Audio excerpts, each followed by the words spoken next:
Chapter number 3 of history, rural life in the British India. Now we have three important topics there. Indigo Rebellion, 1859. Basically, because in Bengal, peasant farmers, riots were being forced by British to grow indigo. Why they were being forced to grow indigo, I told you during this chapter. Because the cultivation and planting indigo, growing indigo was very beneficial economically for British government in India. Because it was very much in demand in Europe to dye the cloth, especially in textile industry. So, basically, what are the reasons behind this?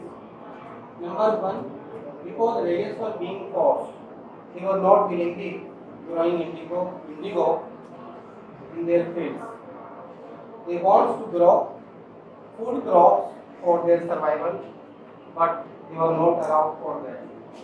20 to 25% land was reserved by the British government of the railways that should be used to grow indigo. Second, they were not free to sell their products to British government at the prices that they want. They were forced to grow it at the terms and conditions of British, and they were also forced to sell it on the price that was decided by British government. That was the lowest price that time. So they were not happy with British government. Third, because they were being forced to grow it, so they were not free and they were not able to grow the food grains crops for their survival for their family. Second thing, they were badly exploited by British government that time in different ways. There were no reforms in agriculture sector, and peasants having their own lands, but they were not free to do agriculture according to them, and they were very unhappy with them because they were being exploited badly. Second thing, plants of indigo absorbing the fertility of soil that time. That's why the soil land was not able to grow food crops that time. So these are the reasons behind the Indigo Rebellion in 1859. This rebellion was done by various peasants, Kisan, especially in Bengal. All of you are clear?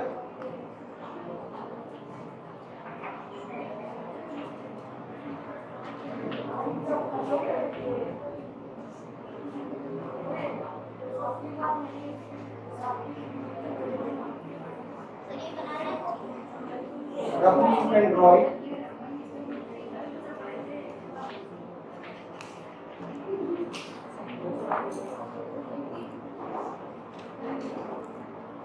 Now, how this rebellion was done? Basically, peasants, traders, farmers in Bengal refused and denied to grow indigo in their fields clearly to the British government that we are not going to grow it now. Second thing, peasants, traders, farmers attacked all indigo industries that were basically run that time by big landlords, money lenders, and some European planters, traders, businessmen. Okay? And when the industries were attacked by the peasants, farmers, Kisan, riots in indigo, especially in Bengal that time, these peasants, riots, and farmers were beaten by the moneylenders, industry owners, and big landlords because they are also having their partnership there. Okay? They were beaten by the sticks, lathi, or the lathyas. Lathyas means that are holding the stick and lathi. So they were beaten badly. Second thing, that time, what is also the second result of that was Indigo Commission set up by British government that time. Because rebellion was at a large scale, at a large movement, there may be the bad consequences.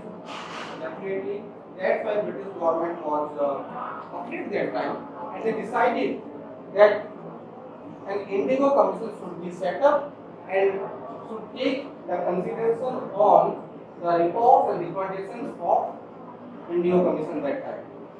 So Indigo Commission set up and this was studying the situation. They met to the peasants, farmers, rayers. They also discussed with the sufferers that time. They study the situation definitely and they give their reports and recommendations. One important report and recommendation was that indigo cultivation is not beneficial for rayers, peasants or kisan. And this was very true. That's why the rayers, peasants were struggling. They were involved in rebellion. इसलिए तो वो लोग rebellion कर रहे थे क्योंकि वो वही बात को कह रहे थे peasants कि हमारे लिए इंडिगो कल्टीवेशन फार्मिंग करना बेनिफिशियल नहीं है क्योंकि एक तो इसकी सॉइल की फर्टिलिटी काफी अब्जॉर्ब हो जाती है कई साल तक फिर हम गेहूं चावल या फूड क्रॉप नहीं ग्रो करा पाते हैं दूसरा हमें अपने मनचाहे दाम पर उसको बेचने की परमिशन नहीं है ब्रिटिश गवर्नमेंट कहती है कि हम 20 पैसे में आपसे 100 किलो खरीदेंगे तो हमें बेचना पड़ता है we are not free so this was very true recommendation and it was in the interest of the peasants and farmers are you getting the point second thing second recommendation of Indigo Commission was कि अभी तक peasants ने जो contract sign किया था 1 साल के लिए 2 साल के लिए 4 साल के लिए वो कॉन्ट्रैक्ट तब तक पूरा होता है तभी तक पीजेंट्स रेयर्स इंडिगो ग्रो करेंगे उसके बाद उनको फोर्स नहीं किया जाएगा अभी तक भी कॉन्ट्रैक्ट बचा हुआ है चाहे 6 महीने बचे हैं 7 बचे हैं 2 महीने बचे हैं उस कॉन्ट्रैक्ट को पूरा किया जाएगा क्योंकि ब्रिटिश गवर्नमेंट को भी वो रिप्रेस नहीं करना चाहते थे तो जो कॉन्ट्रैक्ट होते हैं तो दोनों पार्टीज पे अबाइड करती हैं एग्री करती हैं और दोनों में से कोई भी अगर उसको वायलेंस करते हैं या उसको ब्रेक करते हैं या उसके अगेंस्ट जाते हैं तो कहीं ना कहीं उसको कोई कोई फाइन लगाया जाता है तो जो रिकमेंडेशन थी वो ये थी कि कॉन्ट्रैक्ट पूरा होने तो उसके बाद क्या होगा उसके बाद रेयर्स peasants will not be forced in future to grow indigo in their field भाई उसके बाद उनको आप बिल्कुल भी फोर्स नहीं मत करना क्योंकि उनके फायदे में वो चीज़ें है ही नहीं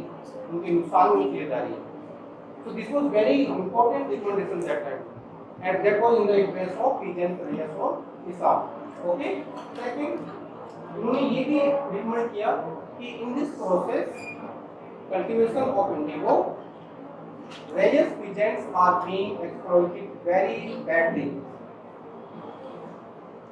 okay so this was also very negative for British government and it was very positive for new rayers and peasants और उनके इंटरेस्ट में बातें थी अच्छी रिकमेंडेशन मिली उन्होंने फेयर रिकमेंडेशन दी सोच समझ के कि फेयर होना चाहिए ऑनेस्ट रिकमेंडेशन थी ओके